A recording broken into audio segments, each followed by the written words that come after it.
C'est vraiment bizarre, cette situation historique où des élites nationales, diversifiées, européennes, en utilisant un projet européen, au moment où elles aboutissent finalement, où le projet oligarchique réussit, où elles sont en haut, elles décident de disparaître, où elles s'abandonnent à une volonté extérieure qui est celle des États-Unis. Des classes dirigeantes qui veulent se débarrasser du pouvoir, c'est toujours fascinant. Il y a eu une époque où on parlait d'Europe, où il y a des projets européens.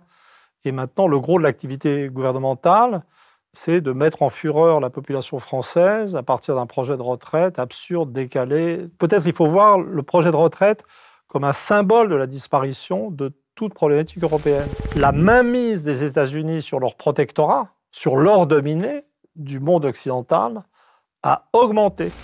Je ne pense pas qu'il faille chercher un projet, une rationalité. Je pense que c'est un problème pour des psychiatres.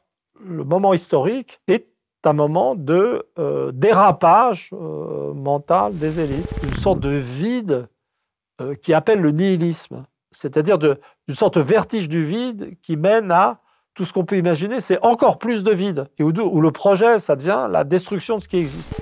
Si je suis en train de dire, oui, nous avons des classes dirigeantes qui fuient dans la guerre, les problèmes, etc., je veux dire, c'est un lieu commun de l'histoire. Hein. C'est tellement plus simple de faire la guerre que de résoudre les problèmes.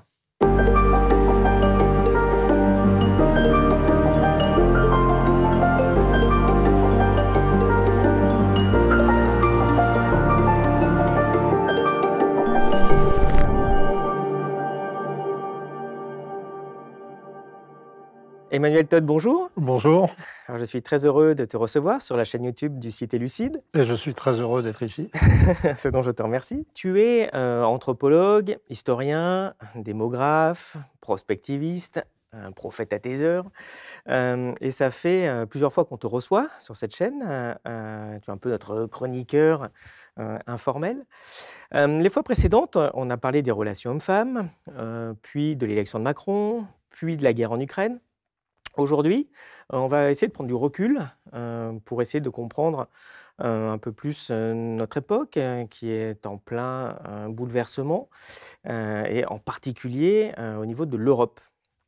Alors justement, tu as un nouveau sujet de recherche qui est les élites européennes. Tu disais que jusqu'à présent, tu avais peut-être un peu trop travaillé sur les peuples et pas assez sur les élites. Alors finalement, qu'est-ce qui t'a amené à ce constat et à ce nouveau choix de sujet de recherche? C'est l'évolution, le rapport de l'Europe à l'Ukraine, aux États-Unis, à la Russie, etc., qui m'a révélé quelque chose. En fait, cette guerre est atroce en elle-même, mais c'est aussi un grand révélateur de ce qui se passe. Et ça a marqué, ça a dévoilé quelque chose. Donc si je reprends la séquence de l'histoire européenne telle que je la percevais. Donc, il y a la monnaie unique, il y a 2005, qui pour moi est en fait l'entrée en non-démocratie, ou 2007, c'est-à-dire le non au référendum sur le traité constitutionnel, suivi du traité de Lisbonne, qui annule ce non. Donc là, on est en post-démocratie. Et puis, il y a la crise des subprimes, ce qui suit à partir de 2007-2008, et une Europe qui s'était déjà définie, surtout d'un point de vue français, comme non démocratique, je dirais, qui change de forme visible de par les conséquences de la crise économique. C'est-à-dire que c'est là qu'on voit apparaître dans toute sa force la prééminence économique allemande en Europe. Elle avait toujours existé. Mais là, ça produit une véritable mise en hiérarchie des peuples européens, des nations européennes, dont le fondamental, c'était le passage de la France de statut de partenaire à égalité avec l'Allemagne. C'est une évolution qui était latente depuis la réunification, mais là, vraiment, c'est devenu, je dirais, criant. Donc, la France est devenue une sorte de brillant, selon le point de vue minable, second de l'Allemagne, mais surtout avec ce qui est arrivé à la Grèce, etc., une véritable apparition d'une Europe hiérarchique. Donc oligarchique d'abord, parce que excluant les peuples, avec des référendums bafoués, etc., et puis une sorte d'oligarchie à étage avec rôle Allemagne, en fait.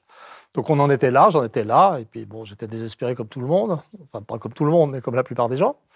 Et puis la guerre est arrivée là-dessus, et donc je m'interrogeais en fait sur comment dire, cette forme allemande de l'Europe, sur l'émergence d'un empire allemand. Donc on a cette pyramide, et donc on se retrouve de nouveau, l'Allemagne est au sommet. Ce qui dirait, c'est sa situation démographique, économique, naturelle en Europe.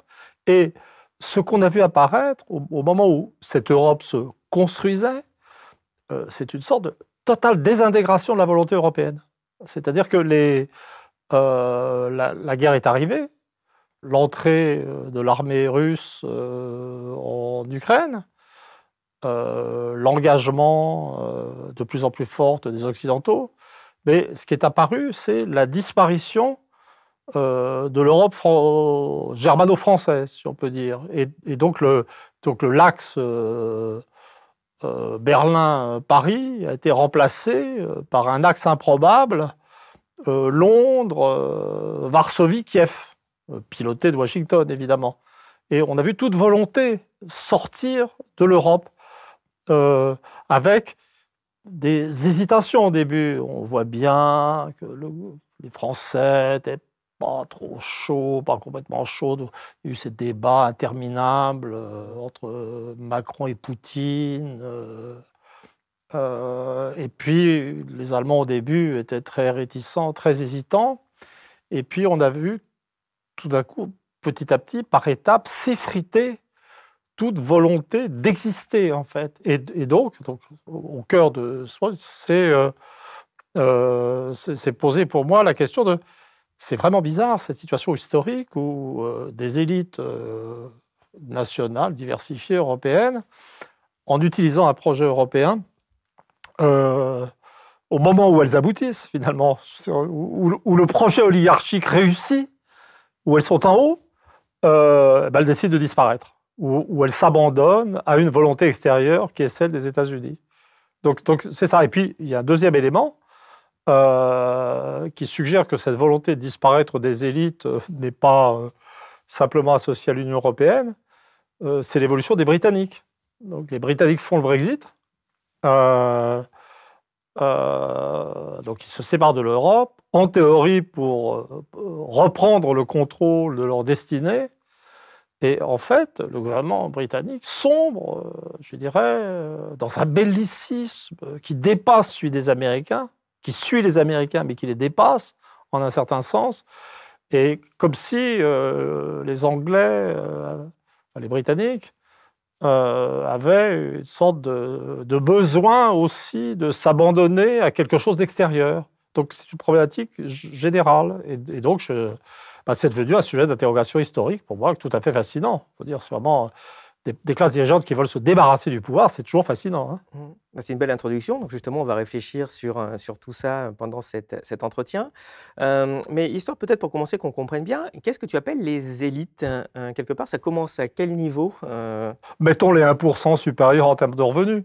Donc ça va comprendre le personnel politique de haut niveau, les gens les plus riches, les journalistes les plus dominants, les universitaires les plus dominants, donc une sorte de pellicule supérieure de la société qui contrôle l'économie, l'État dans ses diverses branches. C'est quelque chose d'assez intuitif. Oui, donc tu soulèves ce point assez étonnant qui est que les élites qui avaient finalement abandonné leur nation au profit une espèce d'idéal assez lointain européen, ont aussi abandonné cet idéal récemment, mais finalement ils l'ont abandonné au profit de quoi, selon toi, et surtout pourquoi il y a ce mouvement? Ça c'est un truc qui m'a beaucoup frappé, c'est la conversion de gens dans le paysage audiovisuel et politique qui étaient classés comme européistes frénétiques et qui nous parlaient de valeurs européennes, éventuellement même parfois de l'État social européen, du côté assez civilisé de l'Europe paisible par rapport aux États-Unis même, se convertir tout d'un coup à un atlantisme vraiment belliciste, c'est-à-dire comme si, alors je sais que tout est à Bruxelles, l'OTAN aussi, mais passer de l'Union européenne à l'OTAN, en fait, comme lieu de fixation de leur fidélité. Alors, je pense que il y a, comment dire, il y a plusieurs explications, plusieurs niveaux d'explication. C'est-à-dire que d'abord, je crois qu'il y a, c'est la révélation, c'est ce qu'on sentait tous, c'est que le projet européen était devenu vide. C'est-à-dire que, et ce qu'on a réalisé, c'est qu'il n'était pas vide. Simplement, on a vu, c'est ce qu'avait montré le référendum de 2005, c'est que plus personne n'y croit en France. C'était 55% de non, alors ça fait 45% de oui. Mais depuis, on a eu une série d'événements cataclysmiques, la grande récession, où l'Europe était encore plus incapable que les États-Unis ou la Chine de gérer les problèmes. Elle a à nouveau aggravé la crise. L'Union européenne, en tant que système institutionnel qui paralyse tout, contrairement à ce qui est dit, l'Union européenne a ralenti les réactions nationales contre le Covid. Plus personne n'y croit. Je dirais que le symptôme le plus récent de l'inexistence de l'Europe, c'est le débat qu'on continue de vivre ensemble sur la réforme du système des retraites. C'est ça qu'il faut. Je veux dire, il y a eu des époques où on parlait d'Europe, où il y a des projets européens. Et maintenant, le gros de l'activité gouvernementale, c'est de mettre en fureur la population française à partir d'un projet de retraite absurde, décalé. Peut-être il faut voir le projet de retraite comme un symbole de la disparition de toute problématique européenne.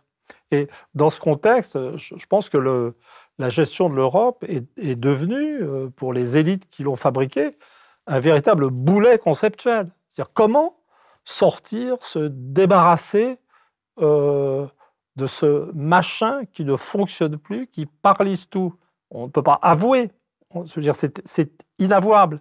Et je pense que la guerre, dans ce contexte, est apparue, en dehors du fait que ça donne un côté ridicule, du genre, avant on nous disait l'Europe c'est la paix, et maintenant l'Europe c'est la guerre.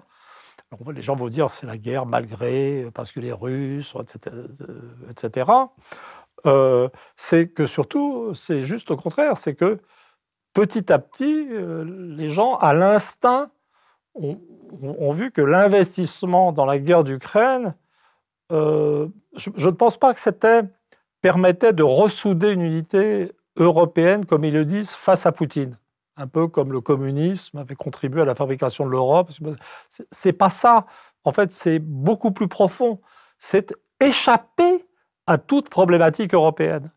Et donc, en fait, ce qui est rendu plus fort, ça n'est pas du tout l'Europe, c'est la soumission de l'Europe aux États-Unis. Donc, c'est un effet de vide de l'idéologie européenne qui a permis à tous les européistes, politiques, journalistiques, etc., de se reconvertir dans l'adoration de l'OTAN.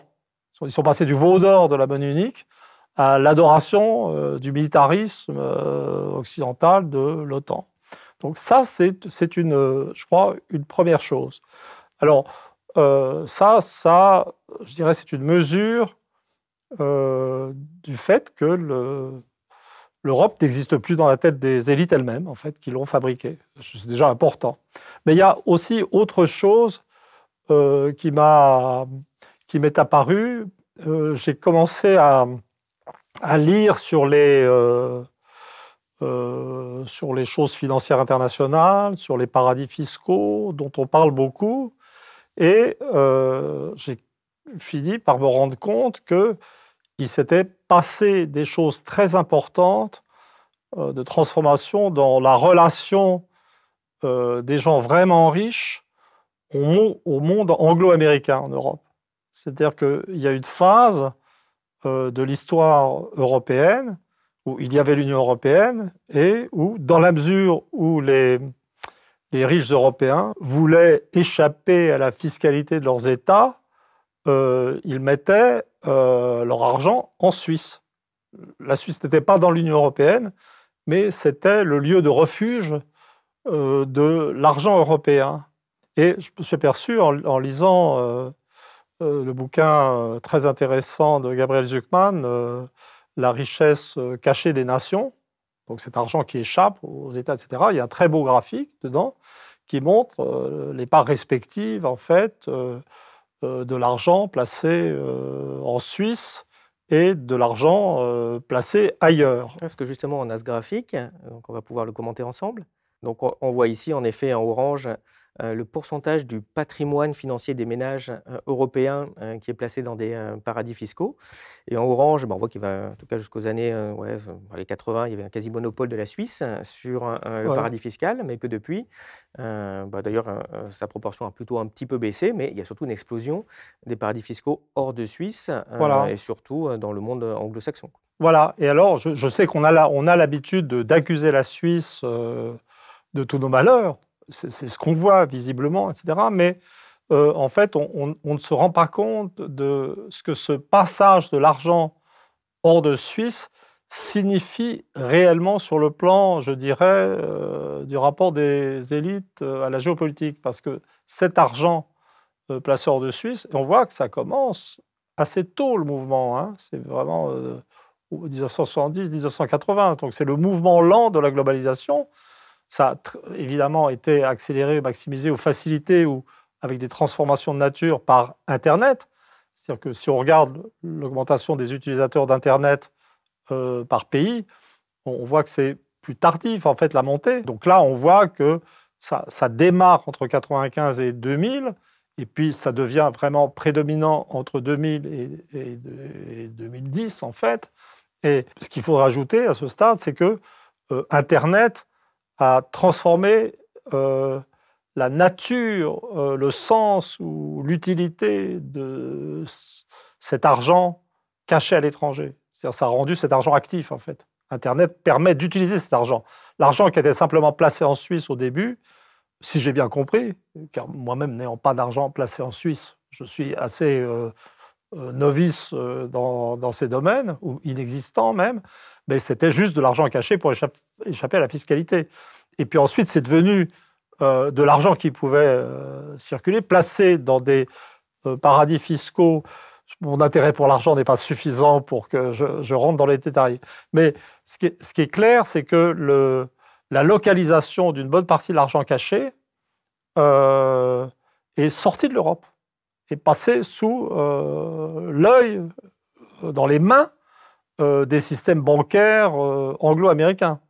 En fait, les premiers acteurs de cette mondialisation financière, je l'ai compris en lisant un excellent livre, deux excellents livres d'un journaliste anglais qui s'appelle Oliver Bullough, un bouquin qui s'appelle Moneyland, le pays du fric, quoi. Et puis un autre, c'est Butler of the World. Ce que j'ai découvert, en fait, dans ce livre de Oliver Bullough, c'est la première étape de ce processus, ça a été la création des euro-dollars par des banques anglaises qui n'avaient plus rien à faire avec l'effondrement de l'Empire, qui avaient toujours toute leur tuyauterie, mais qui ne savaient plus, dans un monde où la livre n'était plus la grande monnaie de réserve, et qui se sont mises à manipuler des dollars hors du territoire américain. Donc j'ai découvert là le rôle moteur des Anglais et de la décomposition de l'Empire britannique dans la mondialisation financière, ce qui m'a paru très intéressant. Mais donc, bien entendu, je ne sais pas si le cœur, le sentiment national des élites voyage avec leur argent, et si le passage ou l'entrée des élites continentales européennes dans les circuits financiers du monde anglo-américain a produit un changement d'attitude sentimentale vis-à-vis de ce monde. En tout cas, ça l'a rapproché. Mais je crois que les choses vont au-delà. Là, je vais parler de finance, je vais parler d'Internet, je vais parler de surveillance des individus, mais pas comme un complotiste du plateau de Mille Vaches. Vous voyez, le complotiste du plateau de Mille Vaches, il est persuadé que la CIA le surveille. Vous pensez bien que la CIA ne s'intéresse pas aux gauchistes du plateau de Mille Vaches. Voilà, c'est une erreur. Par contre, ce qui apparaît, particulièrement quand on lit les textes qui étudient ou décrivent l'affaire Snowden aux États-Unis, les révélations, hein, le whistleblowing de Snowden, c'est que l'activité de surveillance des services CIA, NSA, National Security Agency, s'exerce en fait sur les riches. Ce que les gens ne comprennent pas, c'est que dans un système oligarchique, bon, il y a toute une partie de l'activité qui est une activité de contrôle des populations, mais c'est un contrôle impersonnel, non détaillé. Et que dans un système oligarchique stratifié, les processus ou hiérarchisés, les processus de contrôle des hautes sphères sont très importants. Je vais dire très concrètement comment l'idée m'est venue. Je lisais le bouquin de ce journaliste anglais, je crois, qui a été le contact de Snowden. Et No Place to Hide, c'est le nom du livre. C'était traduit en français d'ailleurs, bien sûr. Snowden raconte comment, alors qu'il, je ne sais plus s'il était en poste, il travaillait pour la CIA plutôt que la NSA à cette époque-là, il a eu affaire, était confronté à un type de la CIA qui expliquait comment il avait essayé de recruter quelqu'un ayant un rapport avec le système bancaire suisse. Et donc j'ai vu l'activité de contrôle américaine s'exerçant sur les élites européennes. Donc ensuite, on a vu apparaître toutes les histoires de téléphones trafiqués, etc. C'est un point d'ailleurs dont on a parlé récemment avec Arnaud Montebourg dans son interview, et puis Ali Laïdi aussi précédemment, sur cette transformation de tout l'appareil d'espionnage américain de la guerre froide en 92 sous l'impulsion de Clinton, en disant bon, maintenant on a tous ces espions, qu'est-ce qu'on en fait? Soit on les licencie, mais non, finalement on va les mettre plutôt au service économique, il faut faire de l'espionnage économique pour aider nos entreprises. Voilà, et donc c'était la CIA.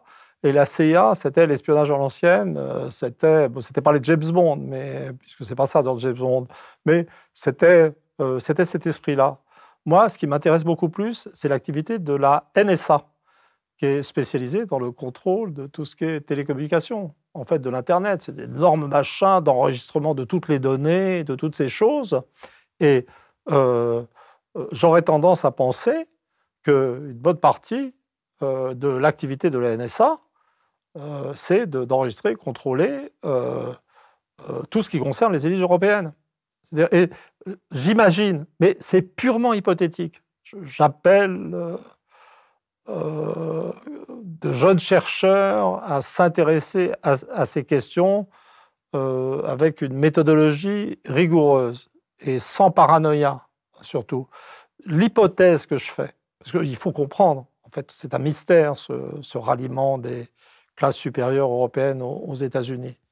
Donc il y avait le vide idéologique, la fuite par la guerre, mais il y a aussi peut-être un contrôle plus lourd de l'appareil américain, au sens d'appareil d'État, en fait, sur les élites européennes, qui s'est mis en place pas simplement par des structures militaires comme l'OTAN, ou la réintégration de la France dans le commandement unifié, mais par le fait qu'on s'est aperçu que tout ce qu'on faisait sur Internet était enregistré ou enregistrable. Et l'un des sujets sur lesquels je réfléchis, c'est la façon dont l'engagement de tout l'argent des riches dans les paradis fiscaux britanniques ou américains, et de plus en plus aux États-Unis eux-mêmes, dans certains États spécifiques comme le Delaware, qui ont des législations favorables, n'a pas été fait de façon un peu irréfléchie, sans se rendre compte que ça mettait toutes les activités financières des riches sous l'œil, en fait, du pouvoir américain. Mais que dans ce monde où l'influence des États-Unis rétrécit sans cesse, à coup de guerres perdues en Irak, en Afghanistan, ailleurs, etc., la mainmise des États-Unis sur leur protectorat, sur leur dominé du monde occidental, a augmenté. Il y a une situation paradoxale où les élites européennes sont de plus en plus soumises aux Américains, au moment où les élites de pays comme l'Arabie saoudite, la Turquie, l'Inde, tout le monde en fait, échappent à l'emprise américaine. Cette chaîne YouTube ne vit que grâce à vos abonnements à notre site. Si vous aimez notre travail, vous pouvez nous soutenir en vous abonnant sur www.elucide.media. Vous y retrouverez de nombreux contenus exclusifs pour aiguiser votre esprit critique. Sur cet aspect justement financier de paradis fiscaux, on a quand même une école française avec Zuckman, avec 16, aussi qui est un peu dans le courant Piketty, on pourrait dire, et qui a apporté beaucoup de choses. Appelons ça le dans pikettisme. connaissance. Pikettisme. Donc le pikettisme a aussi apporté beaucoup de choses sur l'évaluation, la connaissance, d'ailleurs la mise à disposition de données aussi, qui est vraiment précieuse pour nous, qui nous permet de faire ce genre de graphique, quand même très peu fréquent chez les économistes et qui est vraiment à saluer. Quel regard tu portes justement sur les apports de l'école française à cette connaissance? Moi, je pense que c'est un apport immense. Et c'est un apport qui n'est pas un apport juste de bonne volonté, etc., ou d'honnêteté.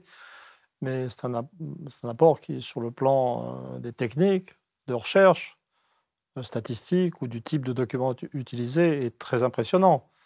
La façon dont Zuckman estime la fraction de la richesse cachée, le travail de 16 et Zuckman ensemble dans le triomphe de l'injustice, qui concerne plutôt la montée des inégalités aux États-Unis, et la façon dont il démontre vraiment bien que les États-Unis sont devenus un système, c'est-à-dire où tout le monde, à peu près, quel que soit le niveau de revenu, est maintenant taxé au même niveau, sauf les plus riches qui sont un peu moins taxés.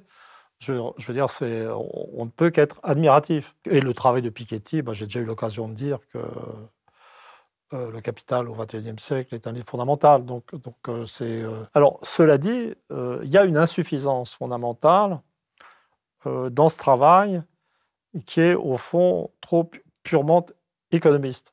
C'est-à-dire que et qui est trop fiscal, en un sens, et qui ne s'intéresse pas assez à une autre dimension de l'histoire, qui est la constitution des rapports de force de classe et des pouvoirs qui représentent ou ne représentent pas ces classes, et de pouvoirs qui s'incarnent dans des nations.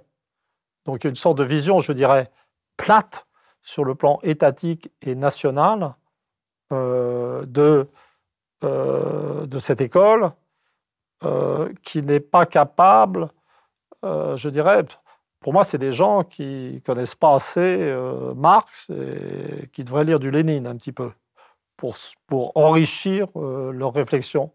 Et donc, parler de l'inégalité dans le monde en général, dans les pays avancés en général, bon, c'est très bien. Proposer des réformes avec des projets fiscaux de taxation des riches en dehors d'une réflexion sérieuse et multidimensionnelle sur le rapport des classes dirigeantes à l'État, qui peut être un rapport de domination, de soumission, etc., c'est pas vraiment réaliste. Et puis surtout, quand même, le capitalisme ou l'inégalité n'est pas une chose planétaire abstraite, c'est quelque chose qui a un centre historique. Et ce centre historique, c'est les États-Unis, ou je veux bien dire, ou même le monde anglo-américain, si on inclut l'Angleterre, qui a été très importante dans le développement du néolibéralisme. Et au cœur de ce système financier, de ce mode d'exploitation, etc. Alors, Saez et Zuckman, leur bouquin, là, Le triomphe de la justice, c'est sur les États-Unis, c'est sans concession là-dessus, il n'y a pas de problème. Mais ce qui manque, c'est une vision des États-Unis dominée par un État qui est dans la main d'une plutocratie en tant qu'organisateur, gardien et élargisseur de ce système de domination mondiale. Donc c'est un peu ce que Marx et Lénine, un peu quand même, il en faut. Hein. Tu dis finalement que les élites ont perdu le projet européen, et c'est vrai que c'est assez frappant, parce qu'il y a une vingtaine d'années, on entendait souvent on veut faire ci, on veut faire ça. C'est vrai qu'on est à une époque où il n'y a plus de projet très clair, en fait, très concret. Il y a quelques incantations qui sont assez limitées, sans doute aussi parce que tout ce qu'on nous avait promis a échoué, hein, les zones de plein emploi, de prospérité, de politique, de rayonnement de l'Europe. Mais dans cette absence de projet européen, il y a quand même quelque chose qui reste, parce que il n'y a plus rien du tout, il y a quand même quelque chose qui est assez étonnant, c'est qu'on voit qu'ils ne savent pas quoi faire, mais ils veulent le faire en étant plus nombreux.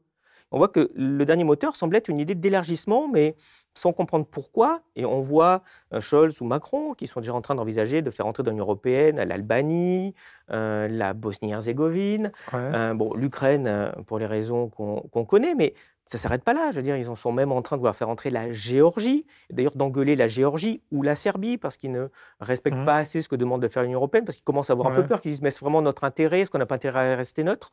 Et comment tu vois cette vision comme ça, un peu, enfin très hyper nationaliste en fait, simplement de s'étendre? Oui, mais c'est pas nationaliste, c'est pas le mot, parce que je pense que derrière tout ça, il y a du vide. Alors d'abord, vraiment, c'est un truc méthodologique maintenant. Je crois qu'il faut. Il y a des périodes de l'histoire du monde où on voit très clairement que le comportement des classes dirigeantes est devenu complètement irrationnel. C'est-à-dire qu'il faut. Il y a une chose quand même qui est frappante, c'est. Moi, j'ai du mal à m'en défaire. J'ai toujours tendance à produire en première approche des modèles rationalisant des comportements géopolitiques occidentaux. Mais ça, c'est dangereux quand on est en hulocratie. Bah, oui, c'est pur que. Voilà, très bien, je suis très content de cette remarque. Euh, là, de plus en plus, je pense qu'on est entré dans une période où il faut cesser de penser en termes de projet rationnel. Donc, la volonté d'expansion d'un système qui se décompose en son centre, alors d'abord, on peut l'appliquer aux Européens, mais en vérité, on pourrait aussi l'appliquer aux Américains, parce que l'Amérique est un pays qui est en cours d'implosion, en fait, et qui rêve toujours mégalomane de s'étendre, qui veut aussi étendre l'OTAN. En ce sens, ce que j'appellerais le délire des classes dirigeantes européennes et le désir des classes dirigeantes américaines sont congruents, c'est-à-dire ils vont dans le même sens. Alors, je ne pense pas qu'il faille chercher un projet, une rationalité. Je pense que c'est un problème pour des psychiatres. C'est-à-dire, qu'est-ce qui se passe dans l'esprit de gens qui arrivent en haut d'une pyramide de commandement et qui ne savent pas quoi faire, dont le projet ancien apparaît vide et nul, et qui se lancent dans des activités compensatoires d'expansion horizontale. Mais ça, c'est un problème pour les psychiatres, et je propose, d'ailleurs, j'ai eu l'occasion de proposer l'apparition d'une discipline nouvelle qui serait la géopsychiatrie, où on ferait des équipes de recherche qui associeraient des géopoliticiens classiques, des économistes et des psychiatres. Oui, ça semblerait Hein? utile. On a d'ailleurs un exemple de ce que tu dis, moi, que je trouve assez frappant sur l'histoire de l'OTAN. On voit que là, maintenant, les élites européennes considèrent qu'il y a un énorme danger militaire. Oui, Bon, ok, donc, oui, pourquoi pas, ça s'entend. Mais leur vision est simplement de devenir encore plus fanatique de l'OTAN, oui, donc finalement des oui, États-Unis, alors qu'à la rigueur, un européiste cohérent devrait dire bon, bah, il faut faire une oui, armée européenne, et si on oui, voir ce qu'on peut faire au niveau de la défense, peut-être est-ce que la France, l'Angleterre peuvent aussi quelque part, nous mettre sous le parapluie nucléaire européen, on le fait ou on ne le fait pas. oui. Mais ça serait un projet rationnel. Or, le projet, on n'en entend pas parler. Ils essayent de se mettre sans arrêt sur l'OTAN, qui à la base était un projet que même les Américains n'imaginaient pas pérenne, en tout cas de leur part. Pourquoi il y a aujourd'hui 500 millions d'Européens organisés et riches Ouais. qui veulent être défendus par 350 millions d'Américains qui sont à peu près aussi riches qu'eux? Et il y a, pour illustrer ça, ce que je trouve assez intéressant, c'est très peu connu, c'est une phrase de Eisenhower, qui était le premier commandant en chef de l'OTAN, qui en 1951 disait « Si dans 10 ans, toutes les troupes américaines stationnées en Europe à des fins de défense nationale n'ont pas été rapatriées aux États-Unis, l'ensemble de ce projet, l'OTAN, aura échoué. » C'est-à-dire qu'évidemment, les Américains disaient « Bon, regarde, on vous aide un petit Ouais. peu, puis démerdez-vous. » Et en fait, ça ne s'est jamais fait. Et on voit que même aujourd'hui, a priori, pas de Ouais. vision d'indépendance, d'autonomie stratégique européenne, en disant il faut que les Américains nous protègent. Alors que les Américains, bon, a priori, une fois tous les 10 ans, tu as un Trump qui Ouais. dit je me barre et je vais vous laisser tout seul. Ouais. Pourquoi? Mais là, vraiment, je regardais, je ne sais plus quand, une émission de C'est politique, où il y avait tous des gens autour d'une table. Je me disais, je les regardais, je dis, mais c'est. Et donc, je me suis dit, mais ils sont sincères. Ils pensent vraiment qu'on est menacé par la Russie. La Russie, dont le territoire est déjà trop grand pour elle, qui est complètement soulagé d'avoir été débarrassé des démocraties populaires et en particulier de la Pologne qui empoisonnait son existoire, la Russie dont la population diminue en fait et qui va déjà avoir du mal à contrôler son propre territoire. Et je me suis dit, non mais c'est vraiment marrant. Ces gens qui pensent qu'ils vont être attaqués par une menace qui n'existe pas, c'est un problème psychiatrique. En fait, il faut de la compassion pour les élites. C'est ça qui est difficile quand on a une formation de gauche, avec l'idée que les gens d'en haut sont là pour faire de l'argent, pour exploiter le peuple, pour faire augmenter la rentabilité du capital, ne pas se rendre compte que appartenir à un groupe dirigeant ou la société, arriver dans ce monde où on n'a plus besoin d'argent, où la survie immédiate n'est plus la question, et trouver un sens à sa vie, qui en théorie devait être un sens de direction raisonnable d'une société vers un avenir meilleur, tout ça devient difficile et on est perdu. Et je pense que ça induit, je dirais, des attitudes irrationnelles d'un genre nouveau et particulier. Mais je crois que l'important pour nous, chercheurs et citoyens, dans une société qui vit un phénomène de ce type, c'est d'abord de savoir que ça existe. Dans le cas du nazisme, il y a une évidence de l'irrationalité, parce que le délire est sanguinaire, simple. Je veux dire, le massacre des Juifs, c'est un projet simple, c'est visible que Satan est à l'œuvre dans le projet. En rigolant, je ne suis pas croyant. Mais, donc il y a une sorte de visibilité de la pathologie, en fait, du nazisme. Et je crois que ce qui est difficile dans notre monde est de comprendre qu'on est dans une phase pathologique, je ne voudrais pas dire de folie douce, parce qu'on parle quand même de la guerre d'Ukraine et les conséquences commencent à être très graves, mais de prendre conscience du fait que le moment historique est un moment de dérapage mental des élites. Il y a des explications à ça. L'une des choses, comme je travaille beaucoup sur le monde anglo-américain, je suis frappé par l'irrationalité de plus en plus grande des élites américaines. Mais c'est quand même paradoxal, puisque tu décris ces élites américaines qui sont en effet un peu en décomposition. Mais on a justement les élites européennes qui, certes, ont toujours été atlantistes. Oui. Les États-Unis sont au cœur du projet européen, de la construction européenne dès le premier jour. Donc, ils ont toujours été atlantistes, mais ils étaient aussi européistes. Mais comme ils ne sont plus européistes, comme ça disparaît, comme tu le dis, ils restent uniquement atlantistes, mais à un moment où les États-Unis sont en plein pourrissement, finalement. C'est ce que tu dis. Mais alors, pourquoi on en est là? Et puis d'ailleurs, d'abord, il faut préciser ce pourrissement américain. Oui, c'est ça. C'est le paradoxe, je dirais, supplémentaire et fondamental. C'est que cet abandon aux États-Unis intervient au moment où l'identification aux, entre guillemets, valeurs américaines devient, si c'était plus encore que difficile, complètement impossible. C'est-à-dire que l'Amérique était connue comme un peu plus rude en termes du marché du travail que l'Europe, avec un État social moins développé. Mais l'Amérique avait des dimensions progressistes, sympathiques, dans l'émancipation des Noirs, des femmes ou tout ce qu'on veut. Et l'Amérique était une démocratie. L'Amérique est devenue tout à fait autre chose depuis la révolution néolibérale. C'est devenu le pays leader et moteur des inégalités, en fait à un niveau, je dirais, tout à fait incroyable. C'est devenu un pays qui s'est, je dirais, encore plus racialisé qu'autrefois. C'est-à-dire, pas simplement parce qu'il y a des policiers qui tirent sur des Noirs, mais parce que les Noirs ont été enfermés dans une catégorie de mercenaires électoraux, je dirais, des démocrates. C'est un pays où le système politique est devenu tellement dominé par l'argent que parler de démocratie devient complètement ridicule. C'est un pays dont les valeurs politiques, et des deux côtés du spectre, sont en fait inacceptables. L'une des grandes illusions, la dernière des illusions des Européens, c'est de penser, essayer de choisir entre les républicains et les démocrates. Donc, l'attitude générale des élites, c'est de dire Trump, pas bon, méchant, Biden, sympa. Mais en fait, non. Les deux sont l'Amérique. Moi, je suis à la recherche d'une unification conceptuelle qui permet...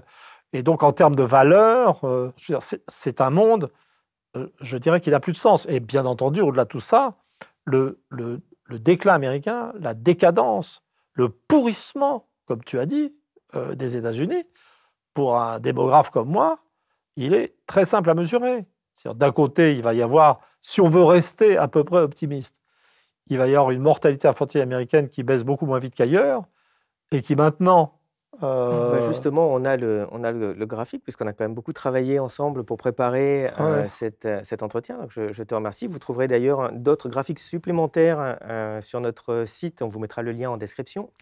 Ici, on voit l'évolution de la mortalité infantile dans plusieurs pays depuis les années 80. De la Chine, la plus élevée, mais en très forte baisse, avec la Russie, jusqu'à la Suède, qui est quasiment le pays qui a la plus faible mortalité infantile. Donc on voit qu'un pays peut aller jusqu'à 2 enfants sur 1000 qui meurent avant l'âge de 1 an. Qu'est-ce que ça t'évoque, tout ça? Ça évoque le truc central, c'est que les États-Unis deviennent le pays le moins performant du monde occidental. Hein, c'est le vert, là. On voit que la mortalité est supérieure, etc. Juste au-dessus, on voit en termes de tendance le Royaume-Uni, c'est normal. Ce sont des cousins, si on peut dire, sur le plan socioculturel. On voit cette chose fondamentale qui est le passage du taux de mortalité infantile de la Russie largement au-dessous du taux américain et très bientôt la Chine. Donc on voit que la question civilisationnelle est plus complexe qu'on nous dit. Surtout, il faut rappeler que c'est quand même un indicateur qui t'a rendu célèbre dans ta prime jeunesse. Ça me gêne de dire ça, et ça m'a pourri la paternité. J'ai eu 4 enfants, donc avec le taux de mortalité infantile en tête, mais j'avais bien tort, tout va bien. Et c'est avec la hausse du taux de mortalité infantile entre 1970 et 1974 que j'ai prédit la décomposition de l'Union soviétique. Donc c'est un indicateur très sensible parce qu'il parle des plus faibles dans une société donnée. Et donc, bien entendu, là, on voit en fait que probablement ça dit quelque chose sur la réalité du niveau de vie américain, beaucoup plus exact que le produit intérieur brut par tête. J'allais te dire, il y a quand même un truc intéressant avec le rebond de la mortalité infantile en France. Ça nous dit la réalité de l'évolution française, et en particulier cette humiliation nationale qu'est le fait d'avoir une Allemagne qui maintenant a de meilleures performances. Mais ça, là, on est en train de parler... avec un indicateur très simple du pourrissement du système hospitalier français et de choses aussi plus profondes. Mais là, pour ce qui nous concerne, l'important, c'est de voir que déjà, la mortalité infantile définit les États-Unis comme un pays en retard sur nous. Et donc, l'idée c'est on prend comme leader un pays en retard. Mais il y a pire ensuite. Il y a l'espérance de vie. Il y a l'espérance de vie aussi qu'on a tracée. Et c'est vrai qu'elle est très, très surprenante. Alors pareil, l'augmentation de l'espérance de vie depuis 1960. On voit l'espérance de vie depuis 1960. Donc on voit bien que les pays occidentaux étaient à peu près à parité. Et puis on voit à partir... Alors ça, c'est toi qui me l'as fait remarquer tout à l'heure. On voit que en fait, le décrochage de l'espérance de vie américaine, qui progresse longtemps, mais beaucoup plus lentement que partout, est absolument synchrone des débuts du néolibéralisme. 1980, c'est l'élection de Reagan. Je trouve que c'est quand même... Et l'Angleterre fait la même chose. On voit aussi, il semble y avoir un effet néolibéralisme, peut-être chez Reagan. Mais dans la mesure où le néolibéralisme a détruit les systèmes de santé... Ça s'explique assez facilement. Et a produit des phénomènes de pauvreté massif dans des classes éducatives basses tout à fait particuliers, c'est normal. Mais alors, maintenant, il y a pire, c'est qu'avant même la crise du Covid, l'espérance de vie américaine stagne, en fait, et puis baisse avant le Covid, et puis surtout que ce qu'on voit sur des pays comme même le Royaume-Uni, pour le coup, ou la France, ou l'Italie, on voit des grosses mortalités de Covid, mais on voit une récupération qui commence tout de suite après. On en sort. Aux États-Unis, on ne voit pas de récupération. Donc là, on a simplement l'espérance de vie, c'est quand même un élément important du niveau de vie. Donc, c'est l'atterrissage dans la réalité. Je dirais, la guerre d'Ukraine, c'est un atterrissage dans la réalité. Le Covid, c'était un atterrissage dans la réalité. Mais l'espérance de vie, c'est une sorte de réalité structurelle qu'on peut mesurer à tout moment. On le sait, ça. Et quand on regarde la façon dont cette baisse de l'espérance de vie a été obtenue, on est confronté à des choses tout à fait stupéfiantes. C'est beaucoup des suicides, des trucs d'alcoolisme, de drogue, mais ça a été beaucoup une épidémie d'utilisation de médicaments à base d'opioïdes addictifs qui avait été, je dirais, poussée par les grosses boîtes de pharmacie, etc., relayée par des médecins. Donc en fait, c'est comme si, complètement irresponsable, c'est comme si une partie de la population américaine avait été, j'ose pas dire sciemment, mais avec désinvolture, sacrifiée par un appareil économico-médical. Et ensuite, on s'étonne de ce qu'il y ait des paranoïaques aux États-Unis. Même les paranoïaques ont des ennemis, c'est ce qu'on dit. Vous voyez, donc, c'est un peu la guerre de l'opium façon chinoise, mais aux États-Unis, c'est oui, ça, mais en c'est une guerre interne. civile de l'opium. Et ce qui est très intéressant, et ça, c'est tout à fait caractéristique des structures impériales en décomposition, c'est que le centre commence à souffrir plus que la périphérie. En Union soviétique, à la fin du système, les gens qui souffraient le plus du système soviétique, c'était les Russes, les Russes du centre. Ça allait mieux en Géorgie, en Arménie. Plus on s'éloignait du centre, moins l'oppression et la souffrance étaient fortes. Mais les États-Unis commencent à être comme ça. Et donc, le mystère, c'est que, confronté à ces États-Unis, alors, je sais bien, il y a des gens... je suis conscient, c'est pour ça que c'est très difficile, parce que la culture américaine est la culture américaine. Maintenant, et plus encore dans notre passé, c'est associé à tellement d'images sympas. Les Américains, quand même, ils continuent de nous amuser. Il y a une dimension drôle. Et alors, j'ai essayé pour me structurer. Je me suis dit, je suis un grand fan de Fantomas, les films Fantomas, les 3 trucs comme ça. Et dans le premier, il y a un portrait de Fantomas par lui-même, auquel il s'adresse à Fandor, qui est joué par Jean Marais. Il est là avec son masque bleu, tout ça. Et il dit tout d'un coup, je tue pas mal, bien sûr, mais toujours avec le sourire. Et quand je regarde ces courbes américaines avec des mortalités en 11, quand je pense, je veux dire, au nombre de gens que les opérations militaires américaines et les blocus américains ont tué dans le monde, le blocus de l'Irak, avant même la Deuxième Guerre, entre les deux guerres, c'est 400 000 morts évalués.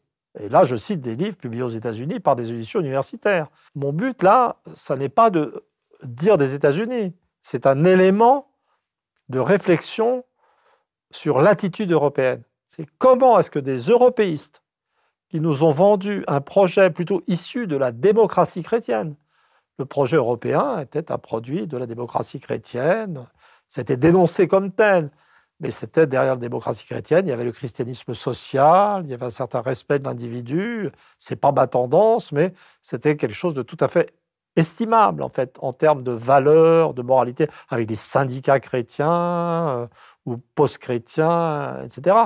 Et ce qui est fascinant, c'est de voir cet européisme qui mute en une soumission-adulation d'un système qui est en vérité, ça me gêne de dire, une véritable pourriture.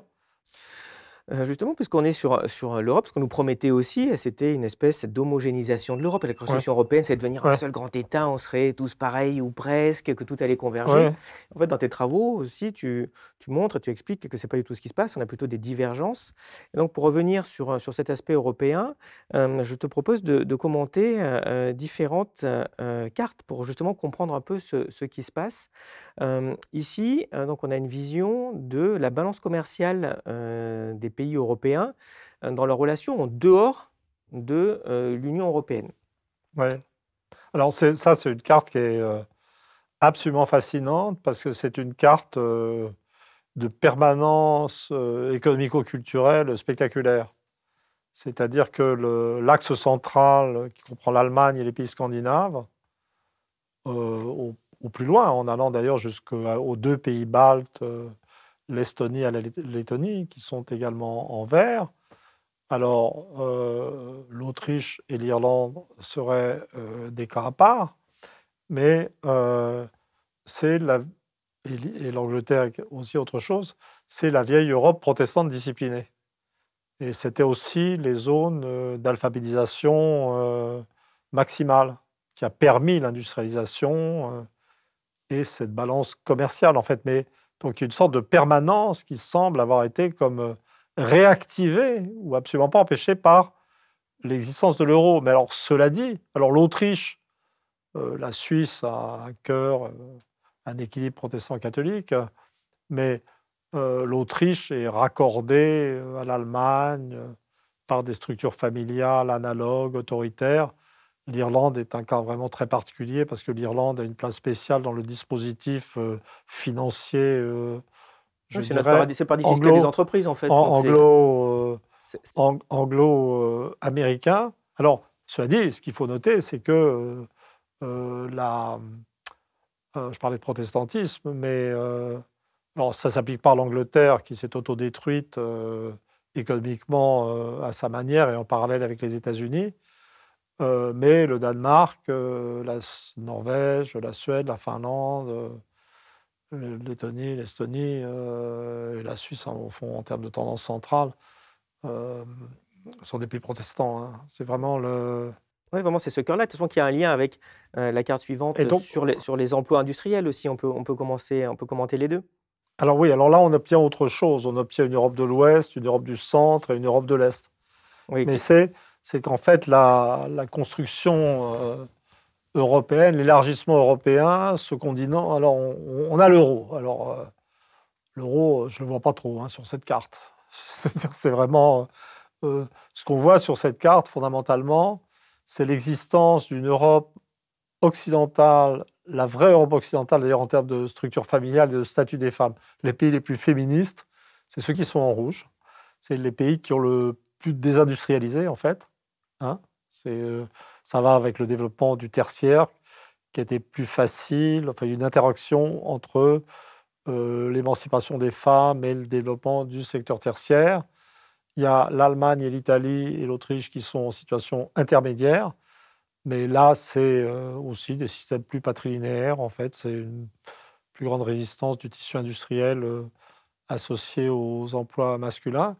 Et puis, il y a l'Europe de l'Est qui est autre chose. Et beaucoup A plus été, industrialisé, en fait. c'est-à-dire que l'unification a produit une sorte de division du travail interne à l'Europe et a fait de l'Europe de l'Est une sorte de Chine intérieure pour l'Europe, avec des très bas salaires, mais encore une fois, ça a produit un phénomène de différenciation interne, pas de convergence, même si la situation de certaines des anciennes démocraties populaires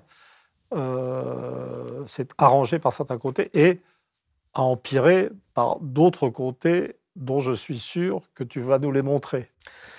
Oui, ici, on voit justement une des conséquences du conflit avec le taux d'inflation. Et pour que ce soit un peu plus parlant, parce que comme la guerre a plus d'1 an, maintenant, on a des taux qui commencent un peu à diminuer, ce qui est normal. Mais il ne faut pas oublier cette inflation-là. Donc là, c'est l'inflation depuis le 1er janvier 2021. On en est où en 2 ans et demi? Et donc, on voit qu'on a des taux qui vont de à peu près 6% en Suisse à bien plus de 30% en Europe de l'Est. Qu'est-ce que ça t'évoque? C'est une illustration supplémentaire de la fondamentale hétérogénéité de l'Europe. C'est-à-dire que je crois que l'un des paradoxes de la situation, c'est que d'un côté, on a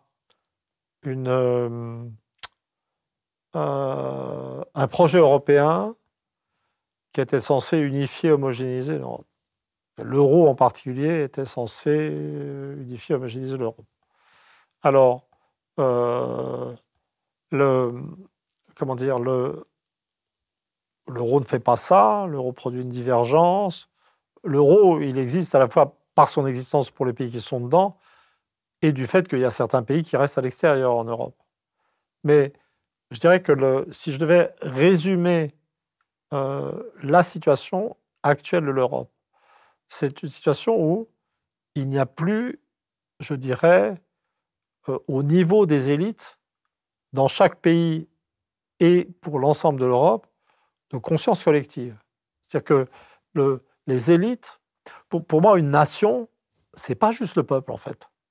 Et une démocratie représentative, libérale, normale, ma préférence, voilà, c'est pas juste le peuple. C'est le peuple et des élites qui mettent en forme, qui acceptent l'existence du peuple, qui se divisent, qui le représentent de façon divisée, mais qui représentent aussi, qui aident à une mise en forme du sentiment national collectif. Les élites sont essentielles à l'existence d'un sentiment national, autant que le peuple. Donc et là, ce qui est très particulier, c'est que je pense qu'on a partout des phénomènes de dissolution des sentiments d'appartenance collective, et probablement à tous les niveaux de la société. Hein. Je veux dire, je ne suis pas du tout en train d'accuser les élites spécifiquement. Simplement, je dirais que quand c'est les élites, c'est encore plus grave, parce que c'est le pôle visible de l'existence nationale. Et donc, cette conscience collective des nations existe, disparaît. Mais ce que montrent toutes ces cartes, par toutes ces différences qui existent entre les pays, qu'on a vues pour les taux d'inflation, pour les taux d'exportation. On le voit là aussi avec l'évolution de la population, tout simplement. Est-ce que la population elle augmente Ouais. ou est-ce qu'elle diminue? Donc celle-là, c'est la plus spectaculaire, et c'est une qui marque le caractère fondamentalement dévastateur de la construction européenne pour les anciennes démocraties populaires. Parce qu'il y a eu des hausses de niveau de vie, mais en vérité, une hausse de niveau de vie dans le contexte d'une population qui diminue, en fait, c'est une perte historique fondamentale. Dans certains pays, c'est presque une menace existentielle, en fait. Tout ce que ça montre, c'est que la situation actuelle de l'Europe, qui est vraiment bizarre, c'est que les élites ne définissent plus des consciences nationales, ne définissent même plus une conscience européenne, mais les sociétés existent toujours. Je dirais que l'Europe, actuellement, c'est un système où la plupart des nations, sauf peut-être en Europe de l'Est, n'existent plus vraiment en termes de conscience nationale, mais où les peuples continuent d'exister. Donc, il n'y a plus de projet national espagnol, il n'y a plus de projet national français.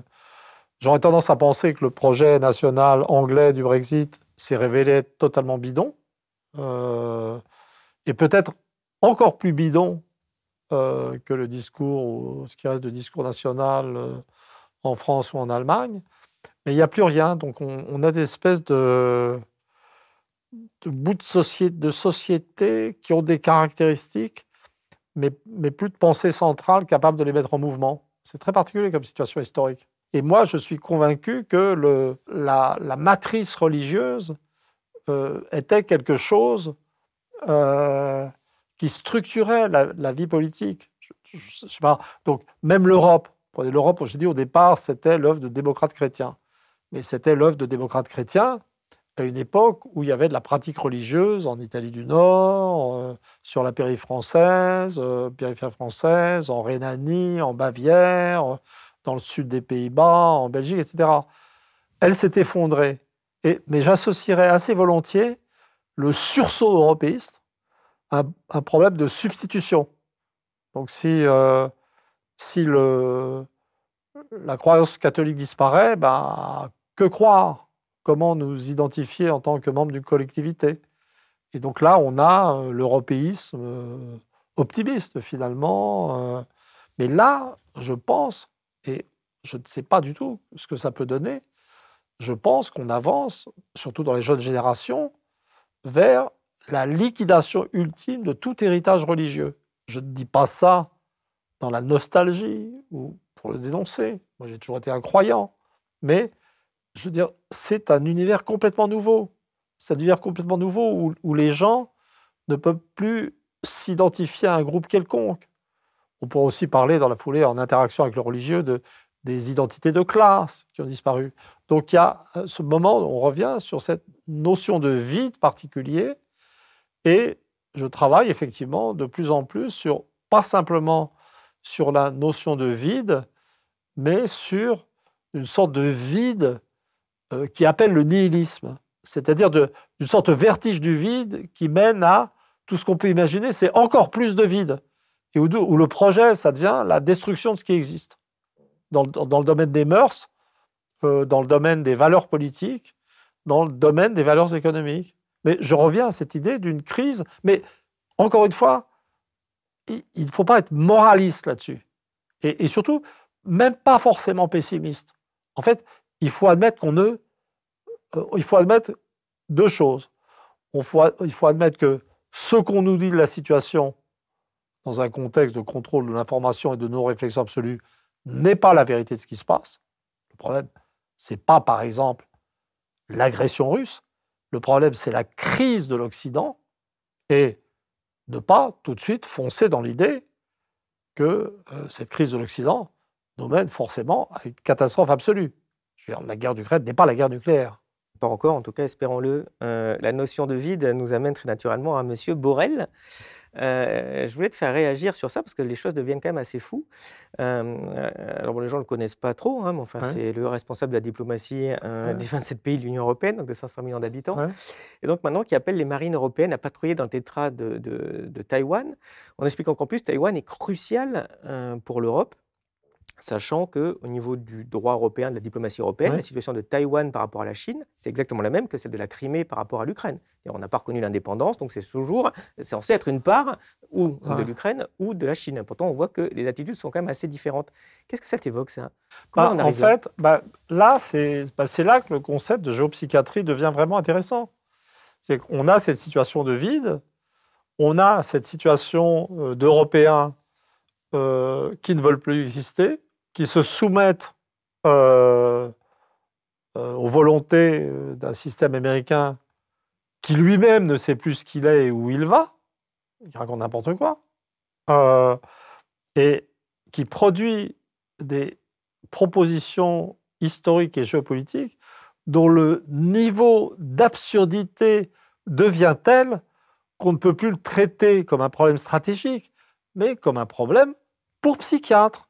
On a des hommes politiques européens qui sont maintenant prêts à penser que Taïwan est une responsabilité stratégique de l'Europe. C'est à l'autre bout du monde, c'est en face de la Chine. La réalité, c'est que ça ne nous regarde nullement et qu'on a... Diplomatiquement, c'est dans la Chine. Non, je ne veux même pas me prononcer là-dessus. C'est pas le problème. Le problème, c'est ce qu'on peut faire. C'est pas... Et d'ailleurs, là, donc c'est... de toute façon, même tout le discours sur les valeurs, tous les discours sur les valeurs, hein, les valeurs occidentales, qu'il faut défendre, etc., c'est complètement ridicule, puisque défendre les valeurs occidentales, c'est défendre l'oligarchie, la plutocratie, la hausse de la mortalité infantile, plutôt la hausse de la mortalité générale aux États-Unis, si c'est ça les valeurs occidentales. Donc il faut vraiment, mais je dis ça sans esprit polémique. C'est-à-dire, c'est reprenons contact avec la réalité et essayons de ne pas nous indigner de ce qui est dit, mais dire ce sont des symptômes, et dans les livres d'histoire écrits en 2050, il y aura des choses énoncées comme la preuve d'une entrée en folie des élites européennes. C'est tout, mais c'est un fait. Et d'ailleurs, je ne pense pas personnellement que ça dépende de nous pour l'arrêter. Je veux dire, ce qui arrêtera ou n'arrêtera pas ce train de suicide des élites européennes, c'est le résultat de la guerre en Ukraine. Je veux dire, là, les deux issues possibles ne dépendent pas de nous. Il y a deux possibilités. Pas les Ukrainiens, mais les États-Unis gagnent cette guerre, parce que tout d'un coup, ils trouvent les ressources industrielles pour fournir aux Ukrainiens les moyens, je ne sais pas, de briser l'armée russe. Moi, je suis assez sceptique sur cette possibilité et c'est un euphémisme. Ou alors la Russie tient, l'Ukraine s'effondre, on s'aperçoit que la Russie aura au final été capable de briser la puissance américaine. Et là, on entrera dans un autre monde aussi. Mais ces deux mondes, c'est un point de divergence. Deux histoires devant nous, mais au stade actuel, je pense que ça serait déraisonnable d'attendre une impulsion de l'histoire qui vienne de l'Europe, proprement dite. Déraisonnable. Bah, comme tu l'as vu, on vient de célébrer dans la différence générale les 25 ans de la création de la Banque centrale européenne et donc de l'euro. L'euro dont on voit ici une des conséquences avec l'évolution de l'indice de production industrielle en Europe. Donc sur une base 100, hein, c'est pour voir comment ça a évolué avant et après l'introduction de l'euro. Bon, c'était plutôt parallèle avant et puis ça a plutôt divergé après. Et j'ai été assez amusé de voir comment les éditorialistes qui nous vantaient la future convergence au moment de Maastricht réagissaient. Et puis, j'ai vu qu'il y a une petite chronique de Dominique Seux qui s'appelle « L'euro à 25 ans est toujours debout ». Et il explique qu'il est toujours là alors que ce n'était pas gagné d'avance. Cela ne marchera jamais. Voilà ce que disaient les économistes américains à l'époque. Et la conclusion, c'est « Eh bien, l'euro a survécu ». C'est-à-dire qu'il ne va pas à la conclusion en disant que tout ce qu'ont dit les Américains, ils avaient raison, ça ne marche pas. Mais évidemment, ça peut dire très longtemps, on souffre, c'est tout. Et on voit que la réussite, c'est juste que le truc a survécu. Ça ne marche pas, c'est pas grave, ça a survécu. Qu'est-ce que ça t'évoque, cette histoire de l'euro et de ses conséquences? Moi, quand je vois ce graphe, quand l'euro a été, si on peut dire, conçu, moi je venais d'écrire un livre qui s'appelait L'invention de l'Europe, qui m'avait pris 7 ans, qui n'avait aucun rapport, dans lequel je mesurais la diversité des fonds anthropologiques et des sociétés européennes. Et quand j'ai vu apparaître le projet d'euro, je me suis dit, mais ces types sont fous. J'ai eu la révélation de l'incompétence des gens qui nous gouvernaient, compte tenu de la différence de structure sociale et mentale des sociétés. Ça ne va mener nulle part. Voilà. Et là, je vois que ça a mené à la divergence industrielle des sociétés. Donc, je suis partagé entre la tristesse pour la courbe bleue de la France et la satisfaction personnelle du chercheur prospectiviste qui peut se dire je l'avais bien dit. Hein? Oui, parce que je me suis amusé à mettre aussi le Royaume-Uni qui n'est pas dans l'euro, mais pour voir ce que ça donne aussi un pays qui ne rentre pas dans l'euro, qui pourtant n'était pas spécialement très industrialisé. On voit que lui, il a continué exactement comme avant. Hein. Voilà, mais à un niveau très bas. Hein. Un niveau très bas quand même. Donc voilà, donc c'est...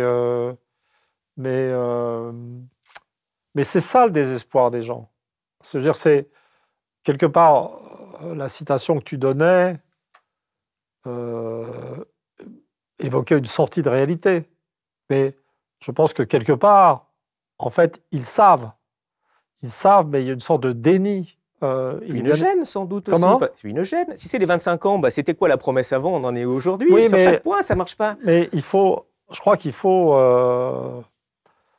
être empathique et bienveillant.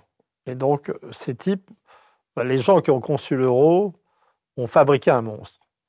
Un monstre qui a détruit l'industrie française, italienne, espagnole, tout en assurant, dans des pays comme l'Allemagne, une croissance déséquilibrée, en fait, parce que ce n'est pas mieux pour l'Allemagne de se retrouver dans la situation où elle est. Mais ça n'avait pas été prévu, ça a été conçu par des imbéciles. Ce n'est pas que l'industrie, ça détruit nos finances publiques aussi, parce que ça permet un surendettement, mais qu'on nous vendait le contraire. Voilà, mais le problème, c'est tu peux imaginer la perte de confiance en soi des gens qui ont conçu ce machin, et tu penses qu'ils vont avoir confiance en eux pour en sortir. Tu vois, je veux dire, c'est déjà, ils ont déjà montré qu'ils étaient incompétents. Donc, tu les imagines, d'abord, assumant leurs fautes, ou désignant des types qui les remplaceraient pour assumer leurs fautes.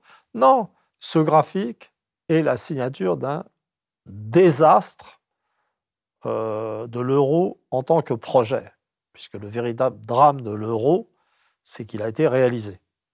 Bon, ça c'est drame. Il a mené à toutes les conséquences négatives que des tas de gens avaient prévues finalement, et dont on n'a pas tenu compte. En France, je dirais, parce que ça a été conçu par des énarques incompétents qui maintenant redeviennent raisonnables et qui écrivent des romans érotiques puisqu'ils ont compris que l'économie n'était pas leur truc, même quand ils sont ministres de l'économie et des finances. Je trouve que c'est un retour à la réalité, finalement. C'est plutôt moins nocif. Et voilà. Mais quand on est confronté à ça, et qu'on n'a pas la confiance en soi pour arriver à un plan de sortie ordonné, intelligent de ces contraintes, et ben finalement, au fond, au niveau subconscient ou inconscient, même si on ne le savoure pas à soi-même, on accueille la guerre d'Ukraine avec soulagement. La guerre est un soulagement. Moi, à un moment donné, j'ai pensé qu'ils espéraient que tout allait s'effondrer et qu'on pourrait dire l'euro s'est effondré, mais c'est la faute de Poutine. Poutine est en fait aussi, en un sens négatif et pervers, le sauveur.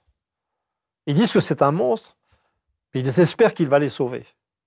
En faisant sombrer dans la guerre, en faisant disparaître dans la guerre toutes leurs erreurs depuis 1992. Parce qu'on voit même aux États-Unis, Biden dit « Ah, c'est la guerre d'Ukraine, à cause de ça, il y a de l'inflation », alors que ça avait démarré à 80% avant Absolument. la guerre. En fait. Mais de toute façon, c'est un classique de la guerre qui permet... Enfin, si je suis en train de dire, oui, nous avons des classes dirigeantes qui fuient dans la guerre, les problèmes, etc., je veux dire, c'est un lieu commun de l'histoire. Hein. C'est tellement plus simple de faire la guerre que de résoudre les problèmes. Pour arriver à la fin de cet entretien, on va discuter aussi de cas un peu plus particuliers de certains pays. On va commencer par la France. J'ai envie de te demander, après tout ce que tu dis, la France, est-ce que ça existe toujours? Ce système politique bloqué, cette pseudo-démocratie, mais qui ne marche vraiment plus chez nous, ces 49-3 à répétition, les magouillages pour empêcher maintenant le Parlement de voter, c'est quand même une étape supplémentaire. Est-ce que c'est aussi une conséquence de ce que tu décris au niveau de ces élites? Oui, bien sûr, c'est la forme française de la maladie. C'est une maladie qui se décline par pays. Mais la maladie de la vache folle, c'est la maladie du politicien fou, c'est ça? Absolument, c'est très bien, c'est tout à fait ça, c'est quelque chose comme ça. Donc on peut multiplier les événements choquants, c'est-à-dire que le contrôle de l'audiovisuel étatique est arrivé à un niveau très élevé. Le contrôle de l'absence de liberté de débat en France, comme en Angleterre d'ailleurs, est très supérieur à ce qui existe aux États-Unis. Alors, je reconnais que la récente baisse de la fécondité... Oui, parce qu'il se passe quelque chose au niveau des naissances aussi. Oui, je te propose de regarder ce graphe sur l'évolution du nombre de naissances en France. Alors là, on n'est pas dans le positif, parce que pendant très longtemps, une partie de mon espoir... dans mon exceptionnalisme français, si on peut dire, tenait au fait que la France était le pays du monde occidental qui gardait une fécondité raisonnable. D'abord, c'était 2 enfants par femme, à une époque où les Scandinaves, les Anglais, les Américains étaient à peu près au même niveau. Et puis, on a vu les Anglais, les Américains tomber à 1,6 et la France rester à 1,8. Et puis là, ce qui semble... Je ne suis pas capable, à l'œil, et peut-être même avec un crayon ou un ordinateur, de calculer rapidement l'indicateur de fécondité. Mais d'après ce que j'ai vu, apparemment, on est en train de tomber à 1,6. Alors c'est un problème systémique qui tient, à mon avis, une sorte de généralisation des basses fécondités, l'absence d'exception. Je pense que c'est une mutation d'ordre anthropologique. C'est-à-dire qu'il y a eu une époque où les différences de fécondité entre pays étaient associés au statut des femmes. C'est-à-dire que les pays qui avaient des fécondités raisonnables, comme la Scandinavie, le monde anglo-américain et la France, c'était des pays où le statut des femmes était relativement élevé et leur permettait d'avoir simultanément un emploi et des enfants. La société s'organisait pour ça. Puis face à ça, il y avait les basses fécondités allemandes ou italiennes où il fallait choisir. Mais là, je pense que le problème de la reproduction maintenant, c'est partout déplacé vers les jeunes et que le niveau d'oppression économique de la jeunesse, d'incertitude en termes de travail et de niveau de vie, fait que ça devient vraiment compliqué pour les jeunes générations d'avoir des enfants. Et ça ne dépend plus de la nature du système anthropologique. C'est la logique du système économique et je pense qu'on est rattrapé par ça. Alors, ça fait très longtemps qu'on échange ensemble. En septembre 2014, quelques mois après le début des problèmes en Ukraine, tu m'avais fait tracer une carte du nouvel empire allemand. Donc voilà, elle est d'époque, hein, je l'ai reprise. Et Elle est tu avais même magnifique. voulu une deuxième version juste après, qui est la même, mais en expliquant qu'il y avait un lien très fort avec les gazoducs. Une dizaine d'années après, qu'est-ce que ça t'évoque qu'est-ce qui a changé? Qu'est-ce qui t'a surpris par rapport à ce qu'on disait Bon, à ce moment-là? donc c'est une carte qui a été faite, pensée, au moment de la montée en puissance de l'Allemagne au sein de l'Europe, suivant la grande récession, ce qu'on évoquait tout à l'heure. Et donc, c'était une époque où on pouvait imaginer une Allemagne qui devienne vraiment leader en Europe et qui lui impose ses valeurs et sa direction. Cette montée en puissance de l'Allemagne, à mon avis, a été ressentie comme insupportable à Washington. Que l'idée d'une Allemagne contrôlant l'Europe et s'assurant de bonnes relations avec la Russie, c'était la terreur du géopolitologue Brzezinski, c'est-à-dire c'est d'une Eurasie retrouvant son autonomie par rapport aux États-Unis. C'est une terreur ancienne d'ailleurs, hein, surtout déjà au XIXe siècle, il y avait des craintes comme ça d'une Europe forte finalement qui ferait Oui, mais là contre-poids aux États-Unis. c'était quelque chose qui aurait... L'Empire américain a été construit sur la conquête de l'Allemagne et du Japon.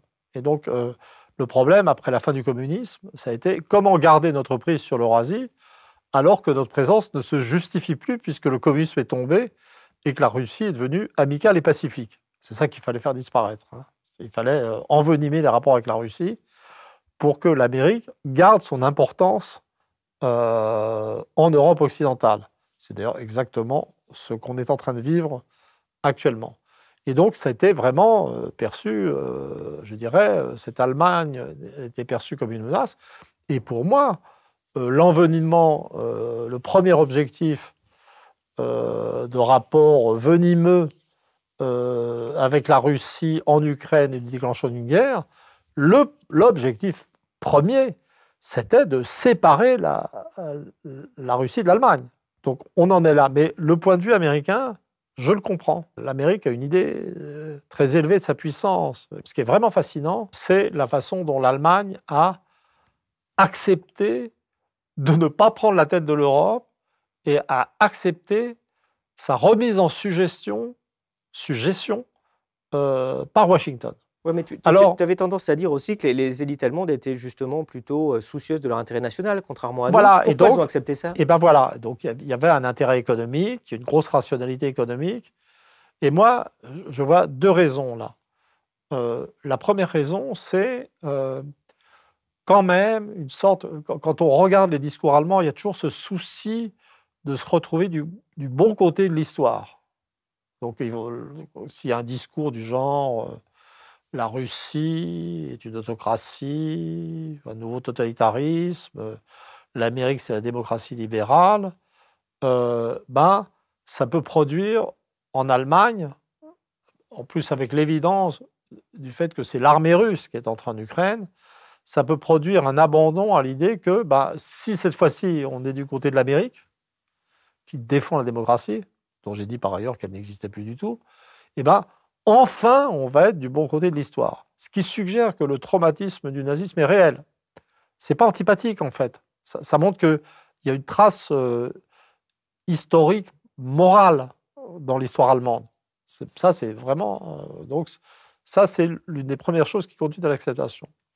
Mais par ailleurs, il y a une autre explication qui est d'ordre anthropologique et qui serait commune avec le Japon, d'ailleurs.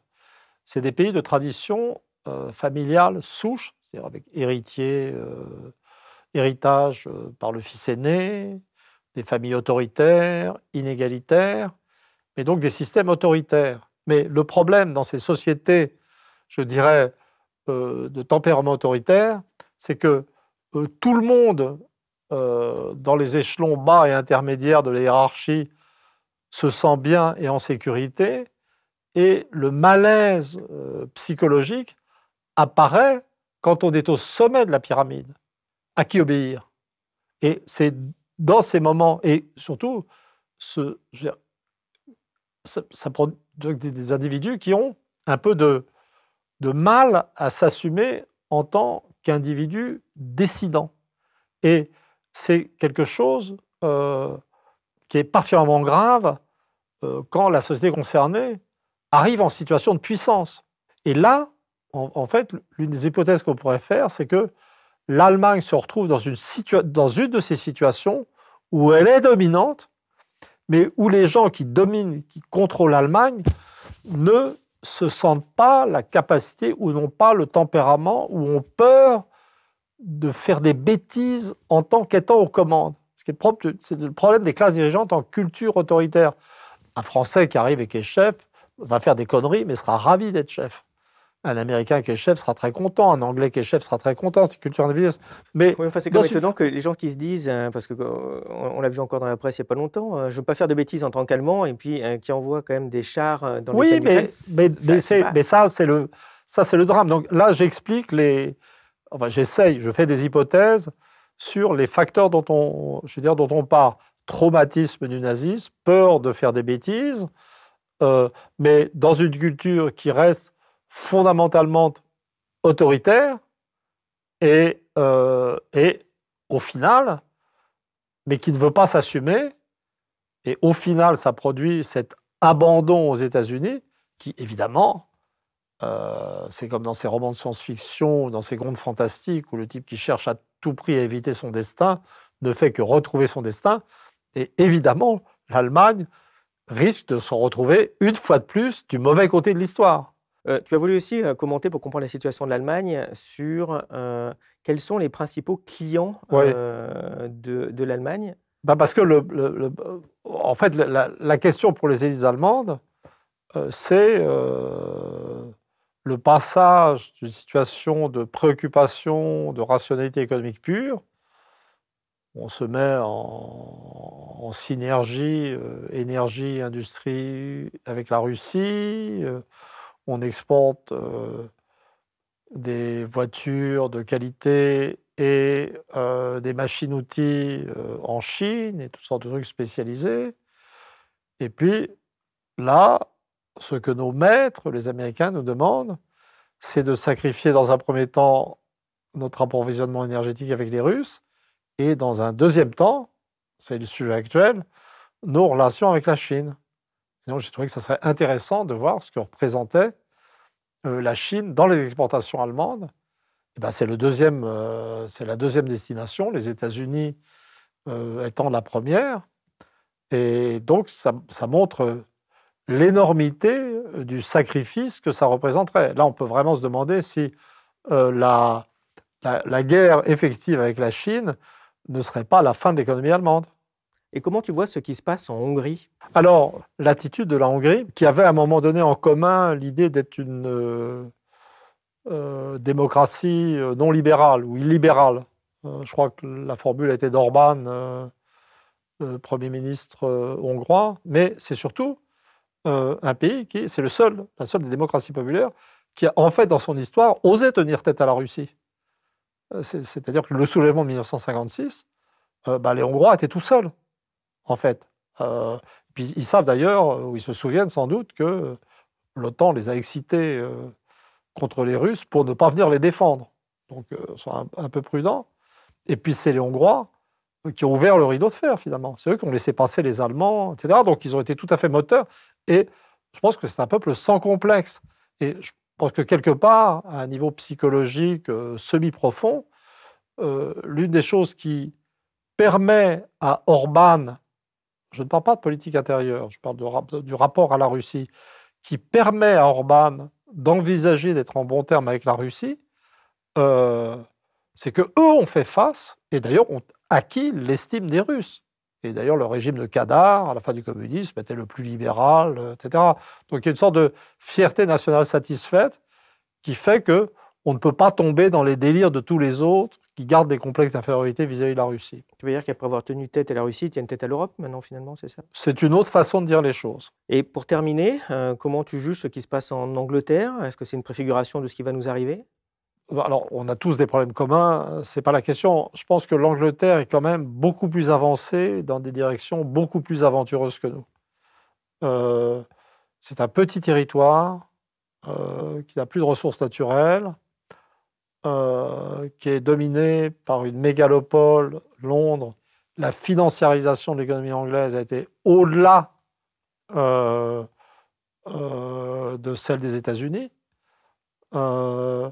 Leur désindustrialisation, malgré la jolie courbe que tu as montrée, mais qui revient à l'indice 100, est allée plus loin. Donc, je pense l'une des premières explications qu'on pourrait trouver pour essayer d'expliquer. Il y a deux choses qu'il faut expliquer en Angleterre. Bon, la crise économique, les baisses de niveau de vie qui vont bien au-delà de ce qu'on peut vivre en France, des inquiétudes sur le système de santé, sur l'alimentation des personnes âgées, sur les retraites, qui sont tout à fait au-delà de ce qu'on vit. Mais les élites aussi disent que c'est la faute du Brexit, ça. Oui, alors ça, c'est ce qu'on dit. Le Brexit, ce qui est apparu, moi, évidemment, quand j'étais dans ma phase naïve, je trouvais que le Brexit, c'était super, c'était le retour de la nation, etc. C'était bon. Mais en fait, ce qui est apparu, c'est que les conservateurs qui étaient en charge du Brexit, si on peut dire, n'avaient aucun projet économique ou industriel cohérent, une sorte d'attachement au libre-échangisme. Mais en fait, comme l'Angleterre n'a pas les ressources en ingénieurs, en techniciens qui lui auraient permis de faire face, il n'y avait pas de solution non plus. Donc le Brexit est un truc qui n'a pas été vraiment pensé. Mais la raison de ce qui s'annonce comme un échec historique, etc., c'est pas le Brexit. La raison, c'est le néolibéralisme. Ça a commencé sous Thatcher. C'est-à-dire que le thatcherisme était déjà une réaction contre le déclin anglais, déclin industriel, l'inflation, avec un sentiment d'humiliation nationale. C'était aussi un grand trip national. Mais là, on est en train de mesurer, ça fait presque 45 ans en fait, c'est que le néolibéralisme a probablement détruit la société anglaise. Bien, nous arrivons à la fin de cet entretien. Merci beaucoup, Emmanuel. Merci à toi. Hein. J'espère que je n'ai pas dit trop de bêtises. C'était parfait. Je vais te poser notre question traditionnelle. Qu'est-ce qui, selon toi, est connu de peu de personnes et qui mériterait d'être connu de tous? Alors, c'est connu déjà de pas mal de gens, surtout parce qu'il vient de mourir. C'est Jean-Louis Murat, en tant que chanteur, attaché à l'Auvergne et auteur d'une œuvre magnifique et d'une grande délicatesse. Je dois confesser que j'ai découvert au fond de moi-même un attachement beaucoup plus grand que je pensais à ce chanteur. Je ne sais pas si c'est le paradoxe qu'il y avait dans ce chanteur attaché à sa terre, à ses montagnes d'Auvergne, tout en ayant un physique d'une beauté ahurissante. Je ne sais pas comment dire. Je ne sais pas si c'est la façon dont il parlait avec désinvolture et souvent mépris de ses pairs chanteurs. Il y a des moments, quand j'entends, je regarde beaucoup de vidéos, là, je réécoute des disques, je recommande le Lien des Faits pour voir le genre de gueule qu'il avait et à quel point il pouvait mettre mal à l'aise les gens qui ont la vision classique de l'Auvergnat lourd et paysan. Jean-Louis Murat avait la particularité de parler avec une brutalité inouïe de certains autres chanteurs.